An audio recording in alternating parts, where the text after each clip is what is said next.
सांगली जिल्ह्यात अवैध शस्त्र बाळगणाऱ्यांविरोधात स्थानिक गुन्हे अन्वेषण शाखेनं धडक कारवाई करत एका तरुणाला देशी बनावटीचे पिस्तूल आणि जिवंत काडतुसांसह ताब्यात घेतलाय। सांगली जिल्ह्याचे पोलीस अधीक्षक तुषार दोशी आणि अप्पर पोलीस अधीक्षक कल्पना बारावकर यांच्या मार्गदर्शनाखाली ही कारवाई करण्यात आली। जिल्ह्यातील गुन्हेगारीस प्रतिबंध घालण्यासाठी तसेच अवैध शस्त्र बाळगणारे, शरीराविरुद्धचे गंभीर गुन्हे करणारे आणि अवैध धंदे करणाऱ्या इस्मांवर कठोर कारवाई करण्याच्या सूचना स्थानिक गुन्हे अन्वेषण शाखेचे पोलीस निरीक्षक संजीव कुमार झाडे यांना देण्यात आल्या होत्या।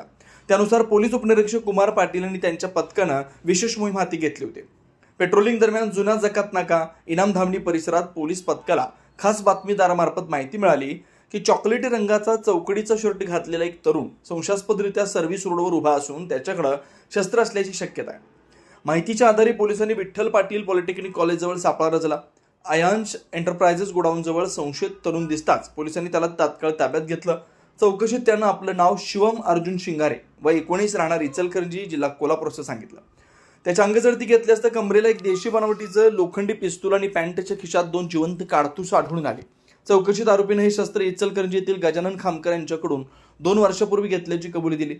या प्रकरणी सांगली ग्रामीण पोलीस ठाण्यात गुन्हा दाखल करण्यात आलाय। पोलीस निरीक्षक भैरू तळेकर यांच्या मार्गदर्शनाखाली पोलीस उपनिरीक्षक इस्माईल तांबोळी पुढील तपास करतात। आरोपीला न्यायालयात हजर केलं असता न्यायालयाने त्याला 25 मे 2026 पर्यंत पोलीस कोठडी सुनावली। दरम्यान जिल्ह्यात अवैध अग्निशस्त्र आणि गंभीर गुन्हे करणाऱ्यांविरोधातील कारवाई पुढे सुरू राहणार असल्याचं पोलिसांकडून स्पष्ट करण्यात आलं।